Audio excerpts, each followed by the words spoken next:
Welcome back to the Pal Bros Movie Reviews. I am one of your hosts, Tobiah, joined with your other host, Trent. Trent, how are you doing today? I'm doing well. Nice, nice. Back in the saddle. Yep. We got another X-Men movie for you guys. I know we said it was going to be a little break between the X-Men movies, but we have another Yeah, we had a little one break. tucked in here. Two movies. Yeah, we had a couple movies for you, so this was a better X-Men movie for sure compared to the other ones. Yeah. Yeah, I would say so. What did you think, Trent? Yeah. I enjoyed it. It was fun to go back to this one. It's been quite a while since I've seen the X-Men. Yeah. I think any of the first three X-Men movies, and so yeah, it was nice to go back to it and give it a fair shot. It was fun. It was action packed. It had early 2000s superhero movie vibe, late 90s, early 2000s. For That, sure. was always, of course, fun. Like this movie really, I think, was kind of the Blaze Runner for a lot of the superhero movies that we see today. Obviously, Spider-Man came after this. Sam Raimi's Spider-Man. You got Daredevil, which obviously has a lot of problems, but he had Daredevil, or Ben Affleck's Daredevil. Mm-hmm. Fantastic Four, which I believe was shortly after this one, also produced by Fox. So yeah, X-Men really kind of set the stage and helped comic book fans know and realize, like, oh wow, they could actually make good superhero movies. Who would have thought? Of course, like with DC, you also have Batman. That's worth noting. 1989 Batman, Michael Keaton. One of my favorite Batman movies for sure. And you had Batman Returns, and then it went kind of downhill from there with Batman and Robin, Forever, whatnot. But anyways, so you had those ones a little bit before this one, and we just saw Blade. Yeah, and then after this, we also get Spider-Man. Spider-Man was the next movie. Well, Blade 2, and then Spider-Man, which was 2002, and this was 2000, so... Right. Also, definitely a very similar feel to just the production quality and all that. For sure. It definitely had, very similar feel. Just kind of funny how you can definitely pinpoint each... And whenever you watch a superhero movie, you can kind of pinpoint what era it's from. Yeah, for sure. And definitely stands out. But it's good, and it's for the time that it came out. I think it was well done. CGI a little messy, but for the budget that it had and for the time period it was released, it's good. Mm-hmm. It had some problems, I think. From a story standpoint that I struggled with. I think it started off really well and set up all these characters well, because this is the first team up superhero movie. Yeah. When you think of team up superhero movies, you kind of think of the first Avenger movie, Avengers movie. You think which was like kind of Blaze Runner, for superhero team up movies. But they kind of forget, like, oh yeah, X-Men did this, like 20 years before. So it's definitely worth giving credit, or we should give credit where credit is due, because it was a team up movie. Now, was it done well as far as like being able to establish all these characters in one movie and tell a good coherent story that was impactful and inspiring? Well, we'll get to that, but and I think it succeeded in some ways for sure. Yeah. But I think one thing that we see clearly is that there's really only a couple of main characters in this movie, and then there's a lot of kind of background characters that don't really do much for the plot. I would say so. Anyways, without really kind of diving into the movie, that's all I'll probably say about it. Yeah, you have any other initial thoughts? Yeah, I mean, we can kind of get into it. I agree. The beginning was good. I thought the introduction to a lot of these characters were great. just even just the first interaction with Xavier and Magneto, like they're like as soon as we see them both for the first time, you can just clearly see the light and the dark side clashing right there. It was just a small like couple sentence interaction, and you can just tell just the good and the bad, and I thought that was pretty good. But, yeah, I think one thing that kind of going into that a little more, like from a story standpoint, one of like the first rules in filmmaking is show, don't tell. You know, like there's a place for exposition, but if you don't have to say it, you know, find a way to show it. And I think they do a good job at establishing the good and the evil here with Magneto and Charles. But even like there was one point that kind of stood out where when we get introduced to Wolverine, they in order for us to learn about this character and learn about his capabilities, they show us what happens. That they bring him through into a car crash, you know, and he flies out the window, and we think, oh, he's dead. Oh no, he's actually fine, and and then he shows him healing himself. So it's like, oh, okay, we know that he can heal himself. They didn't have to tell us that he can do this. They show it, and and they did it through a car crash, and then they bring in the villain and then that sets up the plot a little more going forward as we find out that they're trying to take Rogue and whatnot. So anyways, like that was something that stood out to me. It's like, okay, this is a little. They're doing a good job at telling a story from the beginning and setting up the plot and these characters and getting us to know who these characters are. Because one easy ditch they can fall into is just exposition, telling us who these characters are, what powers they have, and what weaknesses they have, and all these things. And I think they do a good job at not doing that. Yeah. Though there are some exposition scenes, but not that bad. Yeah, no, I think the introductions for almost all the characters are really good. It's just all very good, clear establishments for all these characters, and just who's good, who's bad, and it worked really well. I think one thing, I mean, I think this is a pretty obvious one, but we can clearly get lost in all these characters too. And yeah, like I think because they introduced a lot of them really well, it kind of worked. But because there were so many X-Men that they used, and it was just so full of all these characters, it just was very easy to get lost in these characters. But like as you watch this movie, you really realize, I would say it was supposed to be like an Xavier Magneto movie, but I think it was Logan driving the story, and it was a Wolverine movie.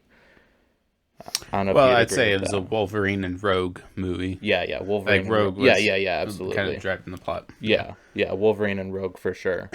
But like as we get, because I wouldn't even say Charles was really a even a main character. I mean, he didn't really do a whole lot in the movie. I think that's one thing that was a little disappointing was they didn't really give him an arc, and the only thing he does is he just kind of learns what's going on and tries to figure out what Magneto's plan is. Yeah, and then he's leading them. Yeah, and then he gets his mind hurt or whatever, and goes into a coma or whatever, and is just gone for the whole third act.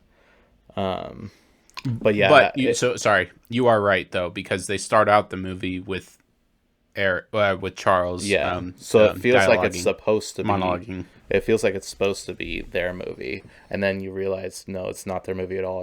It's Wolverine and Rogue, and as we get into a little later, like we'll realize like the character development, the Dark Knight of the Soul, all of that is around Wolverine, and not anyone else. But I feel like. So this movie, I think it's very easy to like just sit back and just enjoy it and not think too critically of it because of all the action and all that stuff.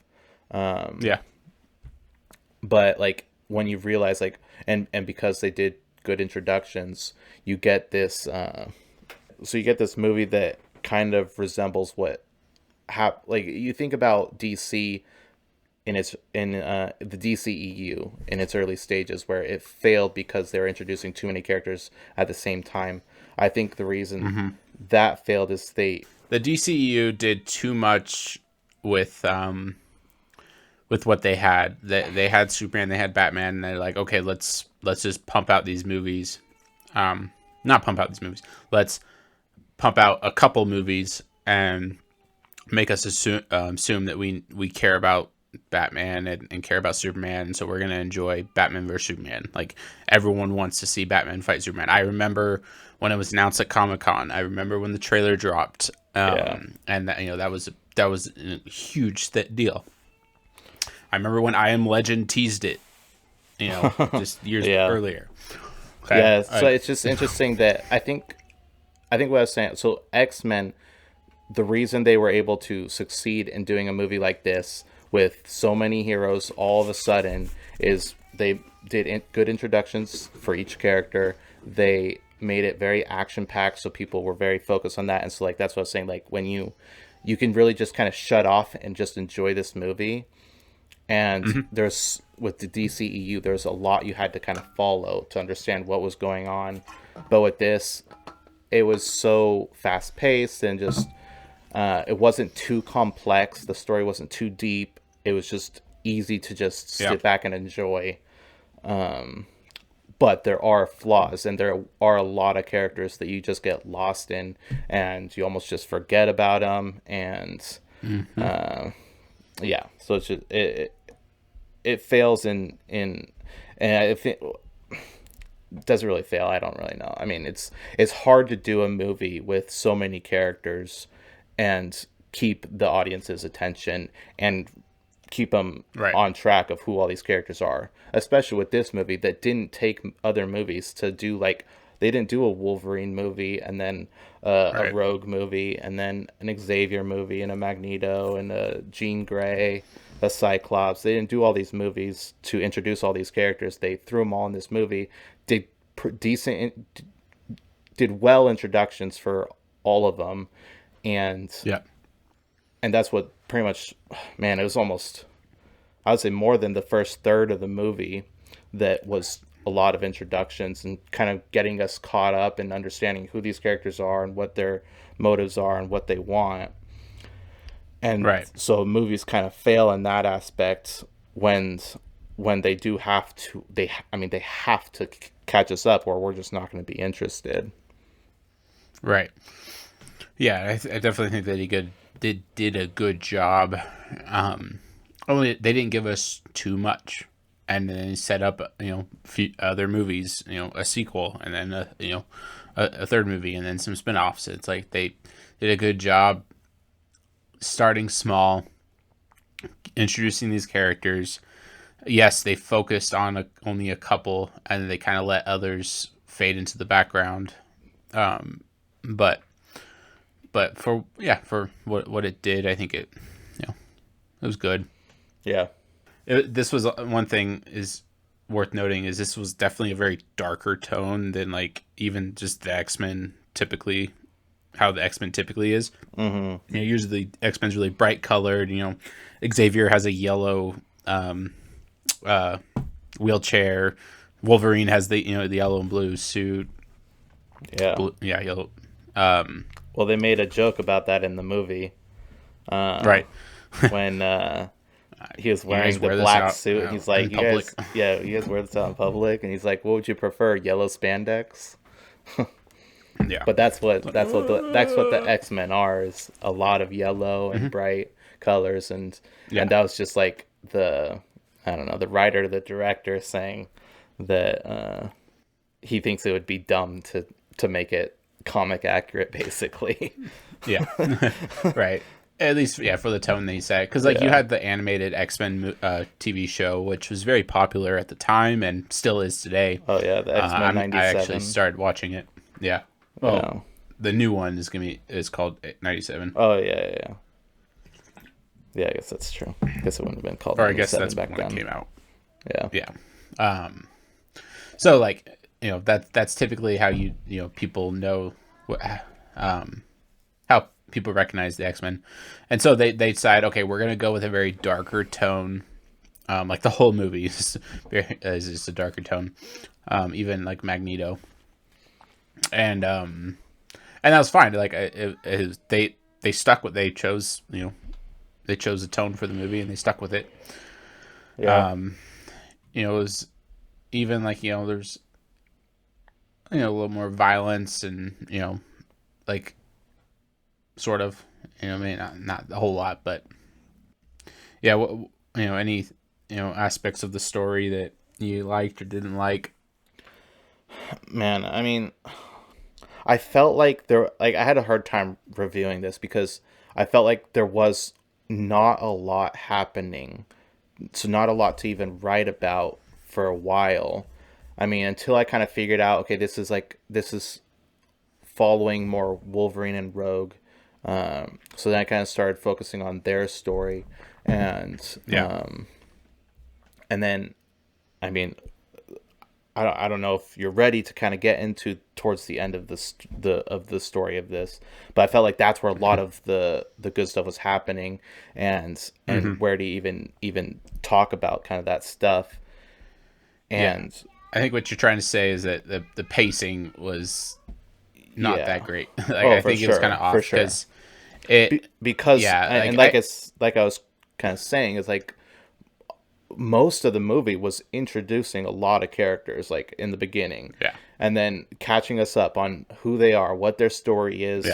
But I could tell towards the end when I realized this is Wolverine's story, that I was like, okay, so if I think back to the beginning of the movie, okay, this is, think of like who Wolverine was, what kind of character he was at the beginning. He was a very selfish, mean, well, I guess he wasn't mean. He did choose to do the right thing. He was acting tough, and like he wanted to leave Rogue alone on the side of the road. Like he didn't care, he was alone. He was just a selfish loner, really. And then all of a sudden he cares about her. and then he's like, fine, I guess I'll do the right thing, and lets her ride with him or whatever. Well, but then even then, once she gets taken, after he almost kills her, and then she gets taken, he's like, I need to go after her. I have to save her. Like he takes responsibility. He's like, I'm the reason that she is in this position. It's like, okay, like I felt like it was just a drastic change for Wolverine that I don't think was earned. Right. Maybe I'm wrong, but like I just felt like it was really kind of a quick shift in his character, because it wasn't like I feel like this wasn't the character they introduced us to at the beginning. Yeah. And all of a sudden he's changed. Like this is a change that should happen farther along in the movie. For sure. And it just kind of happened right away. And now he's like, all of a sudden he cares and has a heart. And then he doesn't like have any really character development beyond that, I don't think. I mean, that's just something that you saw. I mean, he obviously like he learns to work as a team. So like part of, for sure. So I think the character development for him continued on in like let me backtrack a little bit. So it was kind of sudden, that change. But I think it was just them showing that he's tough around all these other guys and all these people, and like we saw him in like a fighting ring and stuff, and so I feel like that environment he had to be tough, and at the bar. But then when it was like with a younger girl that's alone, like he knew like I can't leave her out there because she could get hurt or whatever. She needs someone like that to protect her. Like that choice was fine. That made sense. So I felt like that it was just them showing us that like even though he's a tough guy, he still has a heart. And you're right. It kind of seemed to like he didn't necessarily go back to that real tough like act that he had very much after that. There's maybe a few times or whatever he'd crack jokes or something that were like, like I'm a tough guy kind of cracking jokes. Yeah, and like you kind of see his motivation more clearly once Charles tells him that he's going to help him find, where he came from, because he lost his memory. He doesn't know who he is, where he comes from, why he has the adamantium. So like I mean, so it kind of makes sense. And then he actually learns that, like, oh yeah, like this is actually something worth fighting for, and fighting alongside these outcasts is something it's a worthy cause. It's something that I should be willing to give myself to.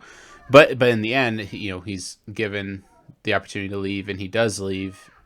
But he also makes clear that I'll be back. He throws Rogue his dog tags and says, I'll come back for those. So there's some character, because the character at the beginning would have not done that. He would have just said, I'm out of here. Like, I did my part. Now I can find out where I came from. I'm gonna go do that and forget about you guys. So yeah, there was. Yeah. I think that's where that. I think that's where that extra character development came from, was him, because Xavier said a line to him. I can't remember what it was, but it was along the lines of like, "You've been alone and pushing people away for so many years, for 15 years." It was when he like first met Xavier, and he's like, how'd you know that? We'll stop talking. but then, so it's like, that's who he is. He very many times, like, it was like he was trying to get away from these people throughout the movie too. It wasn't necessarily that he was really trying to stay. It was like he was kind of being forced to stay, just through different circumstances happening, the bad guys closing in and all this stuff. And then he does have the opportunity to leave, like you said, and he chooses to leave, but he promises to come back. And there, I think, and that just kind of shows like that this movie was like about him and his character, because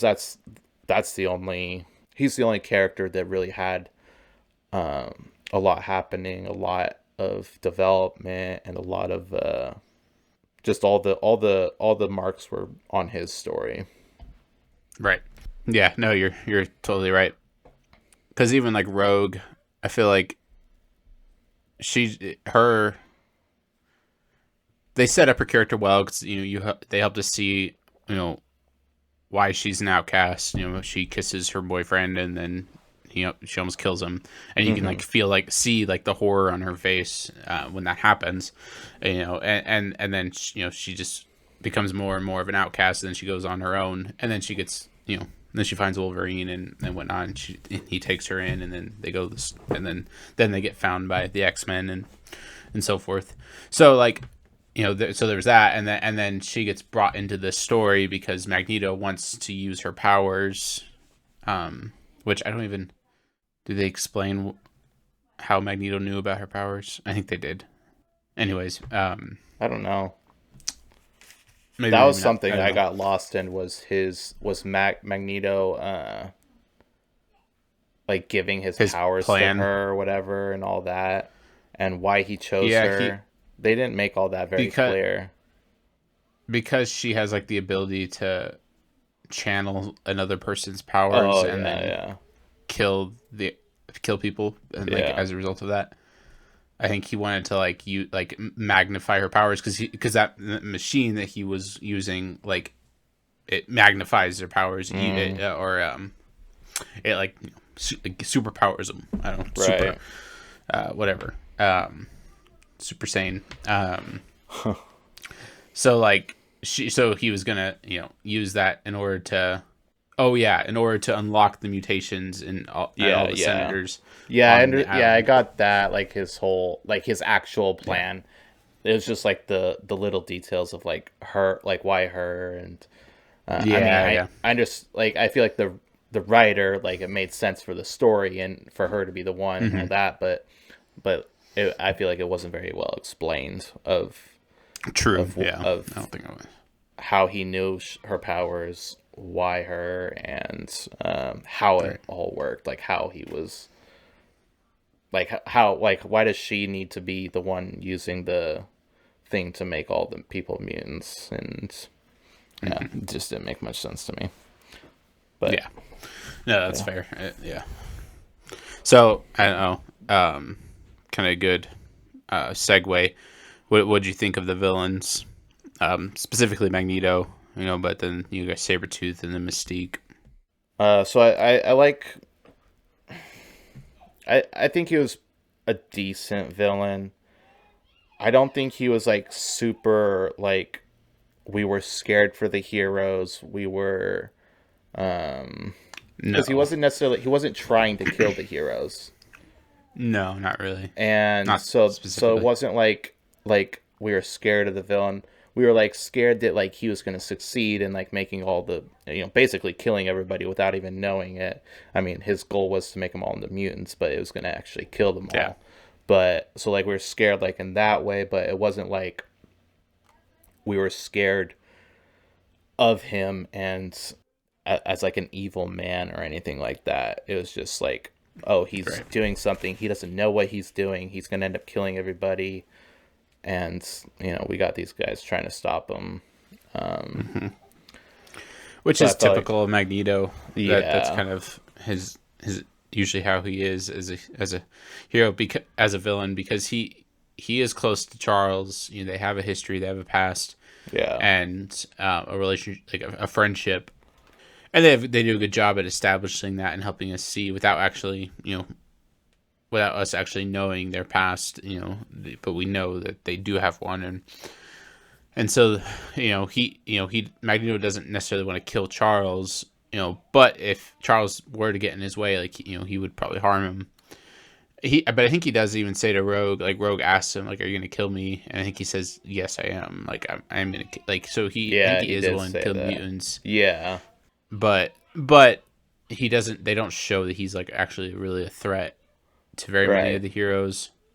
Wolverine a little bit, because like he controls Wolverine with his metal, because of the metal in his body. Yeah. That almost felt like a. Well, one, they were showing that Wolverine, his whole body was made out of metal. And it was just like, we have a guy made out of metal. And we have this guy that controls metal. Let's make a scene with them. Right. Like, that's kind of more what it felt like to me. But yeah, I mean, you could tell, like, that he could hurt him. And he could, like, basically rip him apart if he wanted to. Right. The other villains... Toad is just, or is that his name? Toad? Ray Park. I think so. That's Ray Park. Was it really? Yeah. That's why I recognized him. Yeah, that's Ray Park. Darth Maul. Wow. Darth Maul and Snake Eyes from G.I. Joe. Such a weird character to choose. Yeah, it's kind of pretty weird. But I mean. Do you know what happens when a toad gets struck by lightning? Yeah. That was such a dumb line. I know.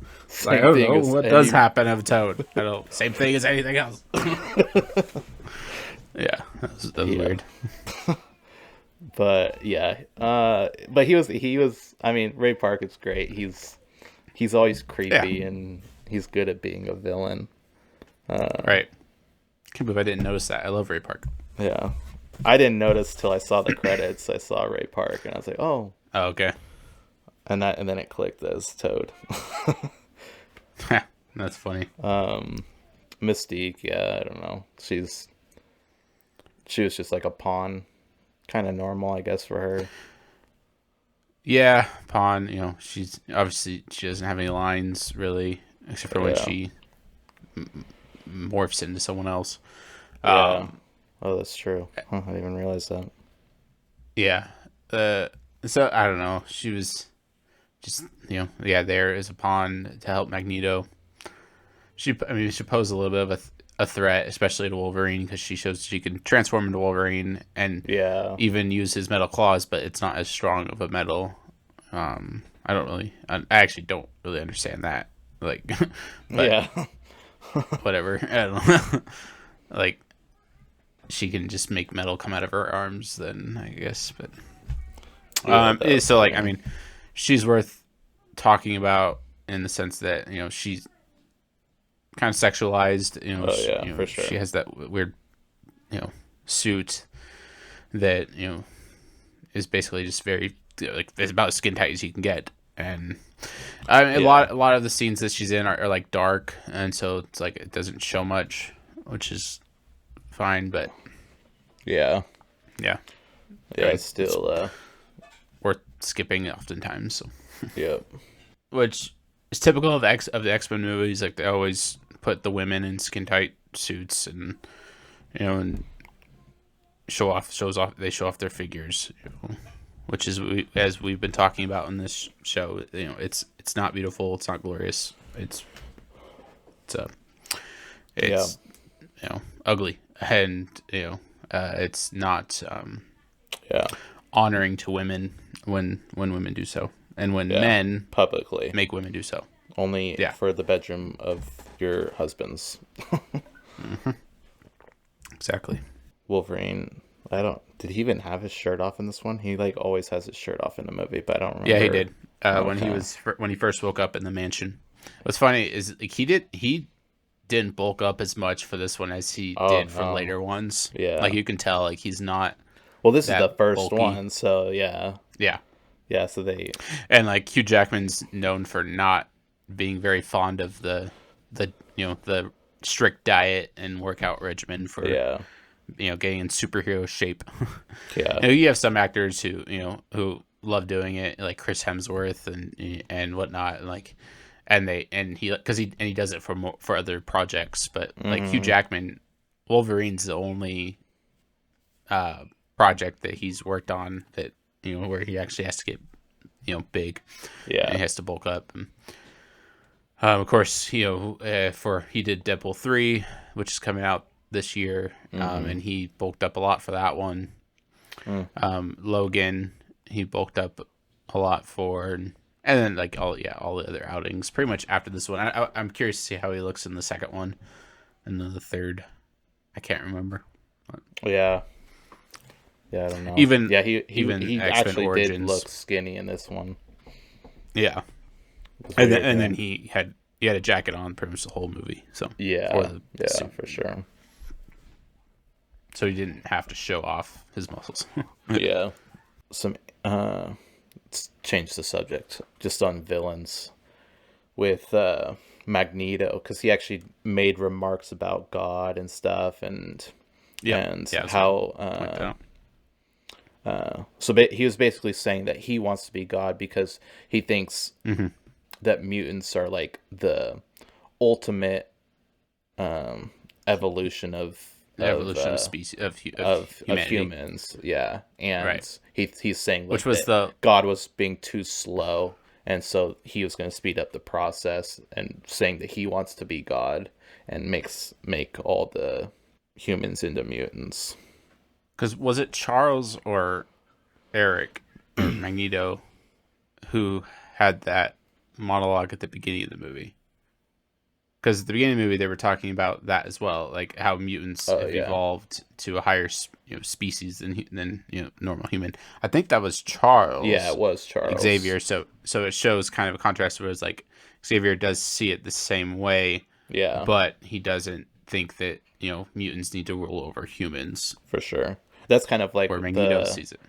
That's kind of how it always is with the two of them too. Is they do see a lot of things the same way, and and it kind of goes back to First Class when we saw like how they grew up and how they were such different lives, because Magneto was in such a was treated so horribly as a kid versus Xavier, who's treated really great. So Magneto just sees the world as just this evil place, and just everybody's just doing their own thing that they want to do, and there's no good or whatever.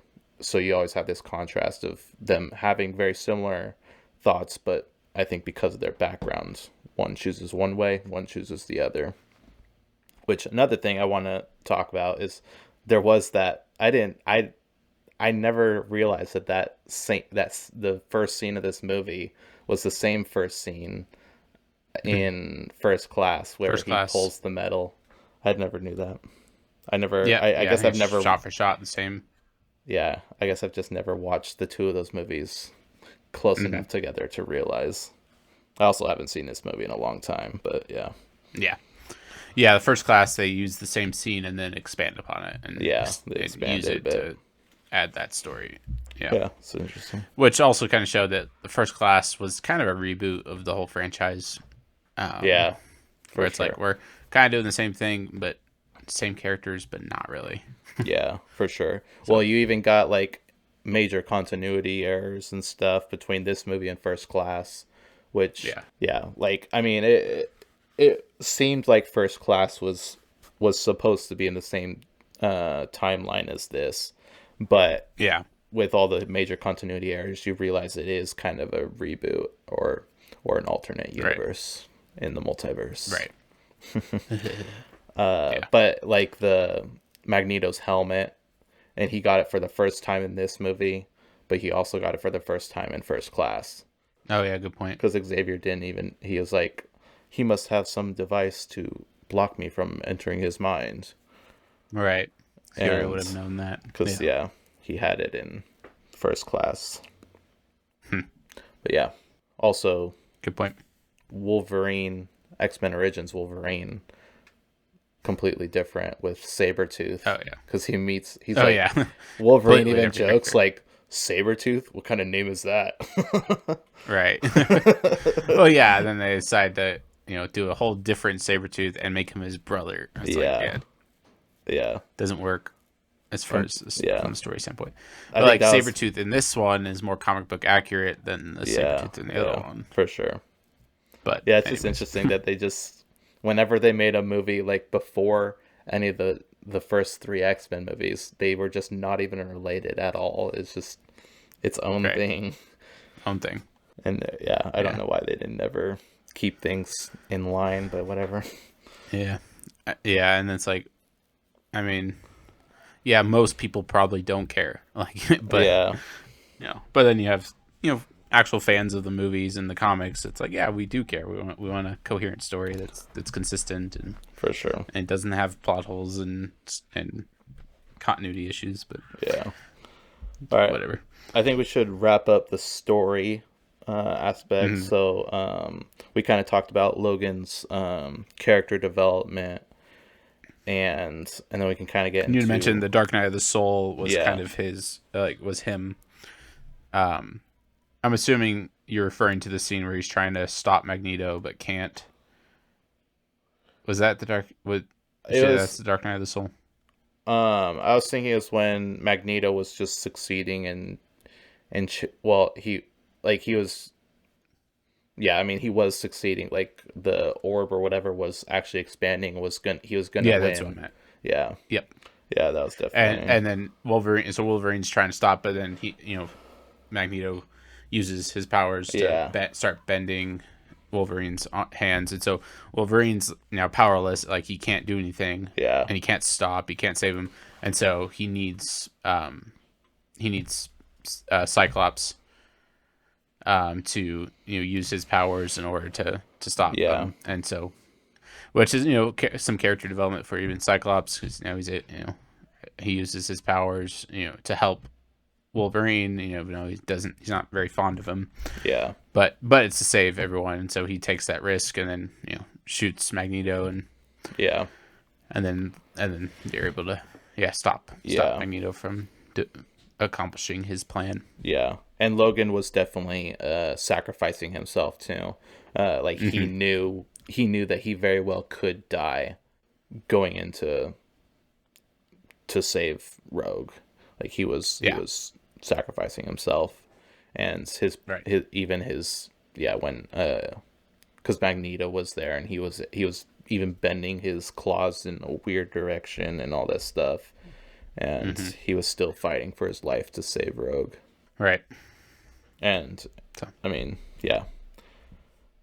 think for him to what he had to overcome was we kind of talked about it, but it was realizing that it was losing his selfishness. It was working as a team, and sacrificing yourself for someone else. That I just feel like the character in the beginning definitely wouldn't have sacrificed himself for her.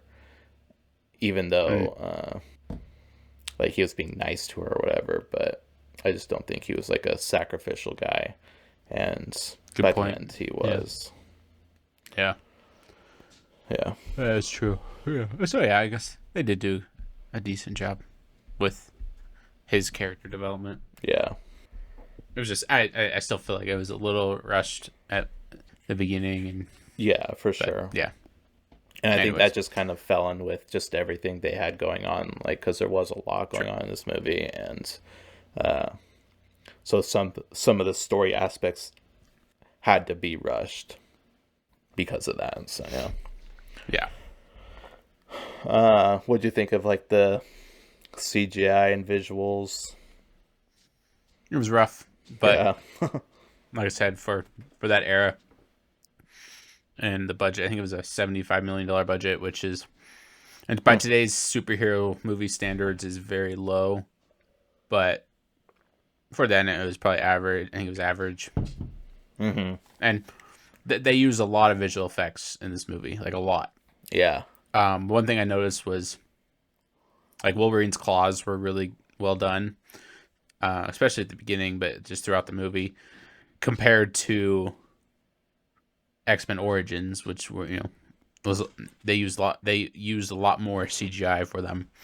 This one, I think they used a lot less and tried to do some practical stuff, which worked out really well. Yeah, especially during the combat scenes. So yeah, and some of like the laser blasts from Scott or Cyclops.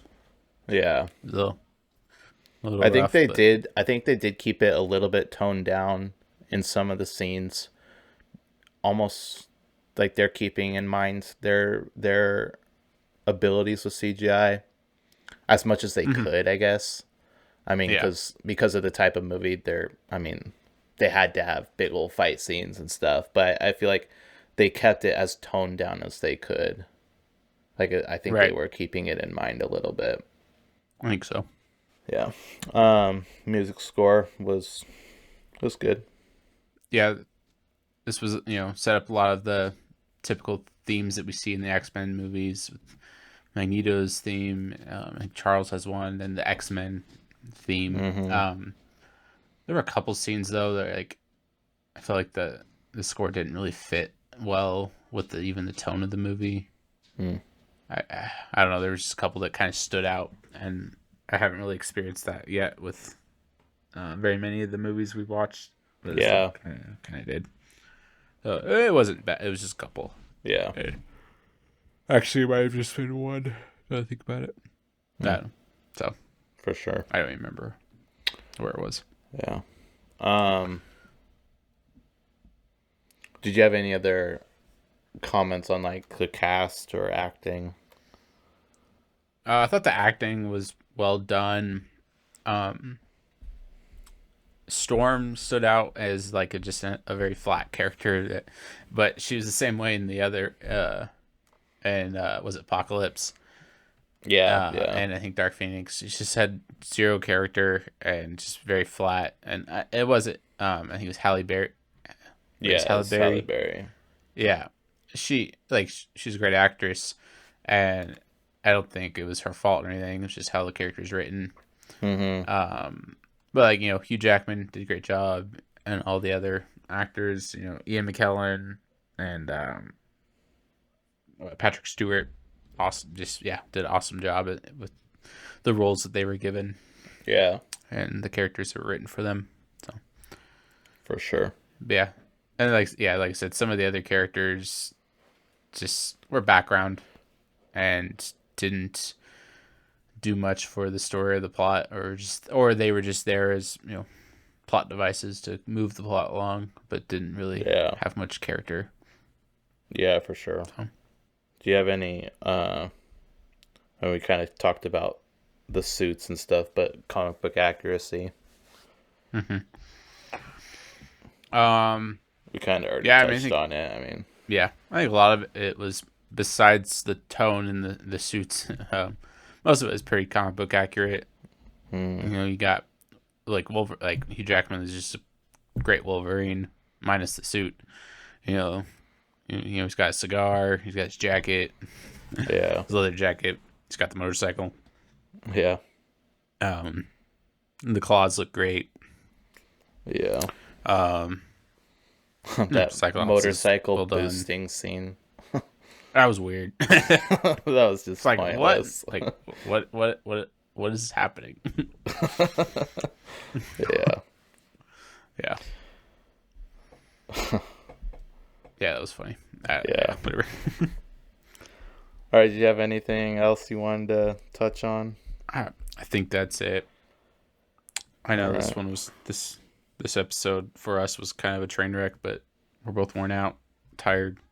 Yeah, that's okay. It was good. No, we touched over everything. I just felt like, even just reviewing this movie, like I said, I don't know. There's something about it. It's hard, difficult. It was, and I think that kind of says something about the movie too. True. It really was. The whole time watching, I was like, man, this movie, like, you can really just like not really think about it and really just enjoy this movie, and I think that said a lot about it. And that doesn't necessarily mean that it was a good movie. Like, it means that it was flashy. It had lots of fight scenes. It had all these fun characters. Almost like some nostalgia for comic book fans, and that's what they're kind of feeding off of a lot, I think. But I think we touched on all the stuff we needed to, for sure. Yeah. So you want to move on to ranking? Yeah, for sure. Also, Patreon. We have a Patreon for anyone who would like to support us.